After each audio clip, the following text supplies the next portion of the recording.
Halo brother and sister, Mas dan Mbak. Kali ini gue akan membahas film yang berjudul The Haters tahun 2020. Film ini berfokus pada seorang mahasiswa yang mencoba untuk menyebarkan kebencian dan kekerasan lewat platform media sosial di internet. Film ini diawali dengan memperlihatkan seorang mahasiswa bernama Thomas yang dikeluarkan dari kampus karena kedapatan melakukan plagiat dalam karya tulisnya. Malam itu, setelah ia di DO, ada acara makan malam keluarga tersebut. Ia ini otaknya cerdik, bahkan cenderung manipulatif, karena masih bisa kalem, malahan sampai bilang IPK-nya 4 selama 7 semester. Itu semua dia lakukan biar dianggap hebat. Tom juga punya rasa pada putri keluarga itu, yang bernama Gaby. Selesai makan malam, ia langsung pulang ke asramanya. Setelah diusir dari kampus, tapi tanpa disadari, Tom sengaja meninggalkan HP-nya. Tujuannya adalah untuk menyadap pembicaraan keluarga Kraski. Ternyata, meskipun mereka membiayai Tom untuk kuliah, keluarga ini juga menganggap ia sebagai pecundang yang tidak punya kemampuan. Gaby juga tidak menganggapnya sebagai teman, karena friend request di Facebook saja didiamkan selama 7 tahun. Hal ini sangat membuat Tom sakit hati. Setelah diusir dari asramanya, Tom harus pindah ke tempat baru, ke sebuah apartemen. Pemiliknya adalah seorang kenalan, sehingga bisa kali kasbon dulu. Berhubung sudah tidak ada kuliah lagi, ia harus bekerja untuk menghidupi dirinya sendiri. Pekerjaannya sekarang adalah sebagai tukang desain. Namun sudah kerjanya berat, gajinya juga tidak jelas. Tak jarang pula ia berpikir untuk pindah kerja. Rasa stresnya ia limpahkan dengan mendatangi klub malam. Saat menikmati alunan dangdut koploy, di sana ia melihat Gaby yang sedang goyang ngebor.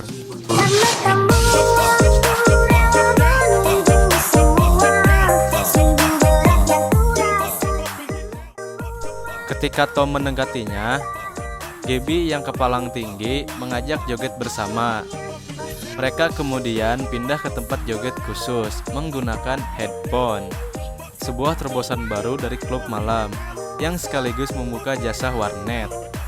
Ketika sedang asik-asiknya joget, Gaby tiba-tiba hilang dari pandangan Tom. Saat Tom mendekatinya lagi, Gaby malah mengusir dirinya karena ia sedang berjoget dengan orang lain. Lagi-lagi Tom merasa kecewa, namun rasa frustasinya itu teralihkan. Ia mendengar seorang ibu-ibu yang bisnisnya sedang dalam masalah. Tom yang kebetulan sedang mencari kerja, mencoba menawarkan dirinya kepada si ibu ini. Aksi SKSD-nya itu rupanya membuahkan hasil. Tom mendapat brief tugas dari si ibu tersebut. Isi briefnya adalah untuk membuat hoax dari brand minuman kunyit. Brand dianalisis dan hasilnya dipresentasikan. Keesokan harinya, idenya adalah membuat testimoni palsu bahwa minuman itu membuat kulit menjadi kuning. Presentasi pun selesai dan Tom disuruh menunggu di luar. Ia menunggu dengan muka harap-harap cemas. Usahanya ternyata membuahkan hasil. Tom pun mendapatkan pekerjaan di tempat tersebut, sebuah tempat yang menyebarkan ujaran kebencian dan juga hoak. Pencapaiannya ini langsung di-share di FB. Gaby yang mendiamkannya juga menerima friend request-nya Tom. Setelah ia update tempat kerjanya, Gaby perlahan membuka diri kepada Tom. Dia juga mengajak ke pesta keluarga Kraski yang beberapa hari lagi. Namun sebelum bisa menyombongkan tempat kerja barunya, Tom harus bisa membuktikan kinerjanya dulu. Ia pun membuat akun bodong beserta testimoni-testimoni burung. Perlahan tapi pasti, reputasi brand yang ia serang pun perlahan memburuk sampai akhirnya menjadi bangkrut. Hasil kerja Tom membuat bosnya yang bernama Bita menjadi kegirangan. Tom pun mendapatkan promosi dan diberi alat-alat untuk menyadap. Beberapa hari kemudian, pesta yang diadakan keluarga Kraski pun dilangsungkan. Pestanya cukup meriah. Di sana Tom disambut oleh ibunya Gaby. Ini kesempatan lagi bagi Tom untuk menjilat. Ia menawarkan dirinya sebagai depulintir di pameran seni yang akan diadakan oleh keluarga Kraski. Setelah tawarannya diterima oleh ibu Gaby, puncak pesta pun dimulai. Pesta itu adalah pesta ulang tahun kakaknya Gaby. Kakaknya ini sering dibanding-bandingkan dengan Gaby. di mana sang kakak lebih hebat seperti lulus SNMPTN dan bisa ranking 1 tanpa belajar. Berbeda dengan Gaby yang pernah gagal dalam tes masuk universitas. Sebagai orang yang sama-sama pernah gagal, Tom dan Gaby menghabiskan waktu bersama di pesta, tentu sambil menggunakan narkoboy. Mereka juga saling menceritakan aib terdalam masing-masing. Yang Tom ceritakan adalah rasa bersalahnya karena di-DO dari kampus. Tiba-tiba saja ayahnya Gaby datang untuk memberitahukan kalau pesta sudah selesai. Waktu berjalan dan sekarang adalah hari persiapan pameran. Tom datang menepati janjinya untuk menjadi volunteer. Ia menunggu kedatangan Gaby yang tak kunjung muncul. Tom lalu bertanya pada orang tuanya. Respon mereka enggak terlalu baik, bahkan lebih buruk dari sebelum-belumnya. Selain orang tuanya, Gaby sendiri tak lagi membalas chat FB-nya Tom. Hal ini membuat dirinya gelisah. Tom kemudian mengunjungi kediaman Krusky sambil berpura-pura mengambil barang yang ketinggalan. Padahal rencana sebenarnya adalah memasang penyadap yang dia dapat dari tempat kerja. Dari alat penyadap itu terungkap kalau kabar keluarnya Tom dari kampus sudah sampai ke orang tuanya Gaby. Sang ayah juga melihat mereka menggunakan narkoboy saat di pesta. Karenanya Gaby dilarang untuk berhubungan lagi dengan Tom. Perlakuan buruk keluarga Krusky membuat ia ingin membuat mereka menderita. Aksi balas dendamnya dimulai melalui proyek dari tempat kerjanya. Setelah membuat hoax untuk minuman kunyit kemarin, Tom diminta untuk mencoreng seorang politikus yang bernama Powell Rudnicki. Ia diusung oleh keluarga Krusky untuk menjadi wali kota. Ini adalah kesempatan yang bagus bagi Tom. Dirinya bisa menyabotase keluarga Krusky sekaligus menunjang karir. Lalu, dengan berpura-pura sebagai teknisi internet, Tom menyadap markas tim sesnya Powell untuk mendapatkan informasi. Di Facebook, ia membuat kampanye palsu tentang terorisme yang didukung oleh Powell. Intinya image Powell ini dibuat seakan-akan pro dengan terorisme dan mempersilahkan imigran untuk masuk. Sebenarnya, ada beberapa pihak yang tidak suka dengan Powell. Salah satunya adalah Guzek. Ia menyuarakan kebenciannya pada Powell melalui akun-akun media sosialnya. Tapi tujuannya bukanlah untuk mengkritik, melainkan untuk menjadi viral. Sifat busuk itulah yang kemudian dimanfaatkan oleh Tom. Tom kemudian mengetahui bahwa ia bisa menggunakan pistol dan sering bermain game online. Oleh karenanya, Tom berusaha mendekati dan memanipulasi Guzek melalui game tersebut. Di sana, Tom mengaku sebagai organisasi internasional. Ia meminta Guzek untuk membantunya dengan imbalan akan menjadi viral. Tawarannya pun langsung diterima. Selanjutnya, Tom harus memperbaiki hubungan dirinya dengan keluarga Krusky. Tom lalu datang menemui ibunya Gaby untuk meminta maaf. Ia juga memohon untuk dibiarkan membantu di pameran seni selanjutnya. Ibunya Gaby sebenarnya enggan, namun ia masih memberikan kesempatan bagi Tom untuk berubah. Waktu berlalu, ke hari pameran dilangsungkan. Meski disebut pameran, sebetulnya ini adalah sebuah kampanye untuk Powell. Tom juga dikenalkan dengan si politikus. Powell sendiri tertarik untuk menjadikannya sebagai tim ses. Tetapi itu obrolan nanti, karena sekarang Powell harus mengadakan konversi pers. Sekarang saatnya anak buahnya Tom bekerja.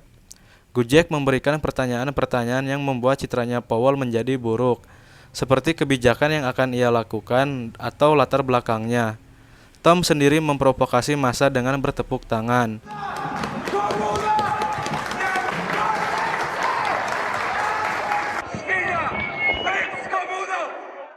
Kejadian di pameran ini membuat Tom dipuji lagi oleh Bita.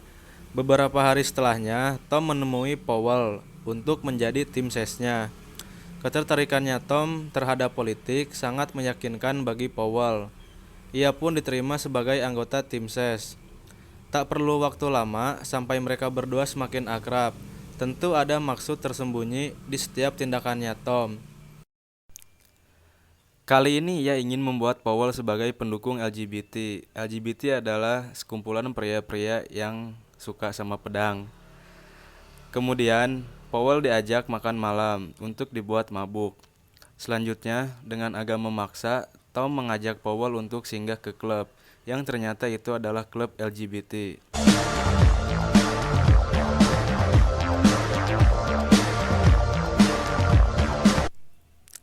Powell yang mulai nge-like pun cuma iya-iya aja, termasuk diajak joget oleh Tom. Usaha Tom untuk menjebak Powell pun berhasil, tetapi ada satu hal yang tak pernah dikira oleh Tom, yaitu Powell memang penyuka sesama jenis. Perasaan menyesal pun terlihat dari raut wajahnya Tom. Namun semua itu terbayarkan saat skandalnya Powell sebagai pendukung LGBT menjadi viral. Skandal tersebut membuat Powell putus asa, bahkan dia sampai berniat untuk mundur dari pencalonan wali kota. Tom lagi-lagi berselit lidah, ia meyakinkan Powell untuk tetap mencalonkan diri. Berkatnya, Powell pun kembali bersemangat, dan Tom menjadi orang yang paling ia percaya. Powell juga mengagung-agungkan Tom ke keluarga Kraski. Pandangan keluarga elit tersebut pada Tom pun kian membaik. Sejak saat itu, Tom mulai diajak ke berbagai acara dan pesta. Ditambah lagi ia bisa bertemu kembali dengan Gabby. Untuk memperbaiki citranya Powell, tim ses dan para pendukungnya menggelar kampanye. Mereka juga keliling kota untuk menyuarakan visi misinya Powell. Sayangnya, di ujung jalan orang-orang yang menentang Powell juga hadir. Kegagalan kampanye kali ini membuat keluarga Kraski menjadi hancur. Mereka tidak menyangka kalau calon yang mereka usungkan dibenci oleh banyak orang. Tom sudah memperkirakan hal ini dengan cerdik. Ia memberi ide untuk kampanye lagi dengan skala yang lebih besar. Pesertanya juga adalah orang-orang yang benar mendukung Powell. Keluarga Kraski pun menganggap itu sebagai ide yang bagus. Dengan begitu, Tom kembali berhasil memberikan hasutan. Yang sekarang ia harus lakukan adalah menggerakkan Gojek. Namun Gojek meminta bayaran untuk misi kali ini, di mana misinya adalah melakukan penyerangan ke tempat kampanye nanti. Karena takut tidak akan berhasil, dan ia harus meninggalkan ibunya yang sedang sakit. Uang bayaran ini juga akan digunakan untuk pengobatan sang ibu. Mendengar permintaan Gojek, Tom harus memutar otak, karena ia tidak memiliki uang yang cukup. Solusinya adalah dengan merayu Bita. Si bos ini kagum dan terpikat oleh Tom, karena kinerjanya yang amat baik. Hubungan mereka pun bahkan sampai main kuda-kudaan. Setelah pesta di atas kasur, sambil memasang muka memelas, Tom meminta uang pada Bita. Bita pun memberikannya tanpa bertanya akan digunakan untuk apa uang itu. Setelah mendapat uang dari Bita, Tom kembali memanipulasi Gojek. Tom menyuruhnya untuk mengambil senapan yang telah ia siapkan. Uang permintaannya Gojek pun Tom berikan melalui barang dalam game yang mereka mainkan. Gojek diharuskan membunuh karakternya Tom untuk mengambil barang tersebut. Dengan begini, jejak Tom dalam game tersebut telah menghilang. Sekarang semua pion telah ia gerakan, hanya tinggal menunggu hari penentuan, yaitu hari kampanyenya Powell. Sesuai dengan idenya Tom dulu, skala kampanye kali ini sangat besar. Pengunjungnya pun amat banyak sekali. Kali ini Tom ditugaskan sebagai satpam. Saat sedang bertugas, Powell mendatanginya sambil berterima kasih telah memberikan support dan selalu ada untuknya. Selain itu, Gabby juga hadir dan kembali membuka diri kepada Tom. Semua yang terjadi hari ini sangat berarti bagi Tom. Tinggal satu hal lagi yang ia tunggu, yaitu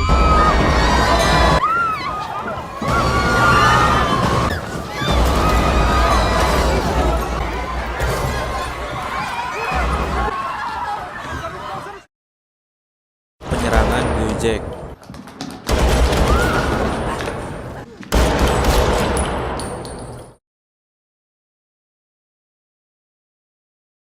Tembakan yang Gojek buat membuat situasi menjadi chaos.